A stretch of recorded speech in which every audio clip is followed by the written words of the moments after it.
So where do all these teenagers get all the money from to go on missions trips? Yeah, and that's actually this is a big critique of short-term mission trips. Yeah. So if you've ever read the book When Helping Hurts, Nope. No, I don't. But anyway, if anyone else has read the book, I feel like that's evident. if anyone else has read the book When Helping Hurts, that's one of the great critiques. Is there's a chapter where they start off saying this is the amount of money that's spent every year on mission trips. Yeah. And it's an absurd amount of money. Because I remember the missions trips when I was in high school. It was like somehow you needed to find $1,600, and that was back then. Right. Money. Right. Pre-depressions and diseases and stuff. Everything. Yeah. Yeah, and that was a lot of money. Yeah. It was. And I was like, well, can I just have it? Why do I have to say, hey, I'm going to go on a big expensive trip for my family to care about me? You know what I'm saying? Yeah, that's the only time your family cares about you. It's when you go on a mission trip. They're like, all right, well, here's some money for you. Yeah, I get you. Like, I do think that that's a reality of individuals are raising a lot of money for these mission trips. And so you walk up to them as an innocent teenager and just go, if you don't give me this money, I can't do Jesus's work. And they're like, ugh. Right. Yeah, and they hate it. Yeah. Yeah. Yeah. I get you. And I do think that's one of the things I was just talking about. Like, how are we using money? And are we giving money? Like, are we giving money only when it's like if our only missions giving is giving to teams when they go, we're missing the boat. Mm-hmm. Because finances really can have a much greater impact in third world countries if we just send them money directly. And so I think there has to be some combination of the two. But that is how kids get, you're asking about the money. Like they're raising support, so family members, friends, church family, businesses, individuals on Facebook. You'll see,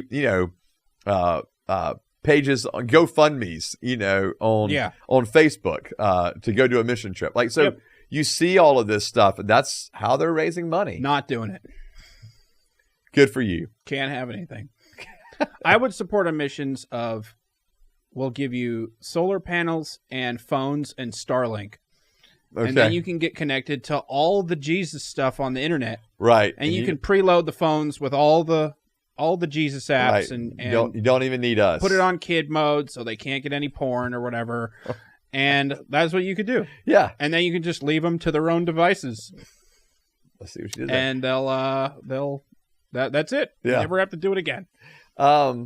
Well, that's one way to approach it. Yep. I get behind that one. Yeah. What's actually interesting is there was a ministry, and that's similar to what they were doing. Okay. But they were giving phones, but they were so it's like phones and they're basically like satellite type phones. Gentleness Ministries. Okay, was it called? I don't know. And so, anyways, but what it was doing was allowing these individuals to have the phones to be able to connect, to be able to have the apps and the things you're talking about. Yeah. To actually listen to the Bible and their language and all that kind of stuff. Like, it's pretty, technology absolutely can be used as a tool. Yeah. For good.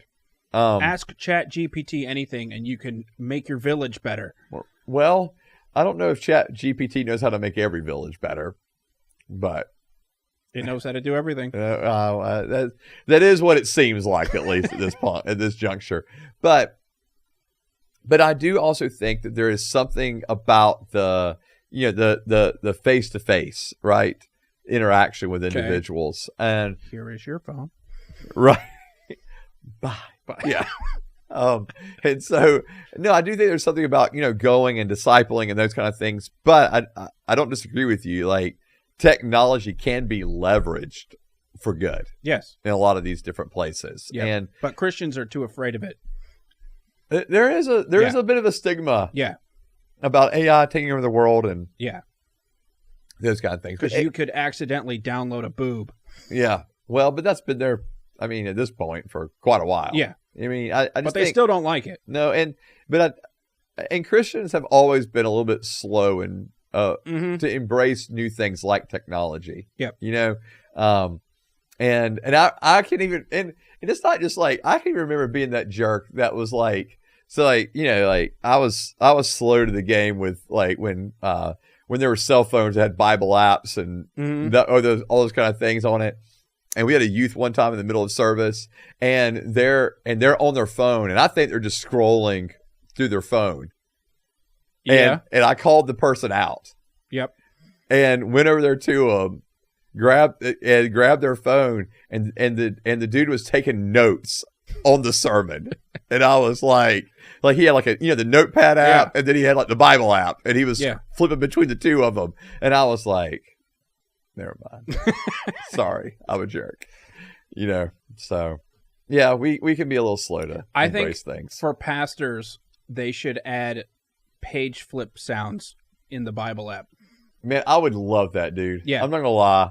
There's something about those pages turning and flipping. I love it. Yeah. Yeah. So that everyone has digital things going on in their. Yeah. I would love it. They need to do that. I really would. It would. They really do. It would be cool. Yeah.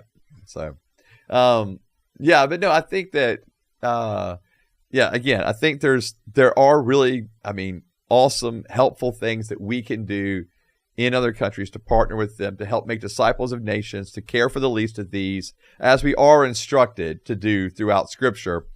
And then I think that we can also, you know, equip indigenous and local individuals to be able to do the work of the ministry as well.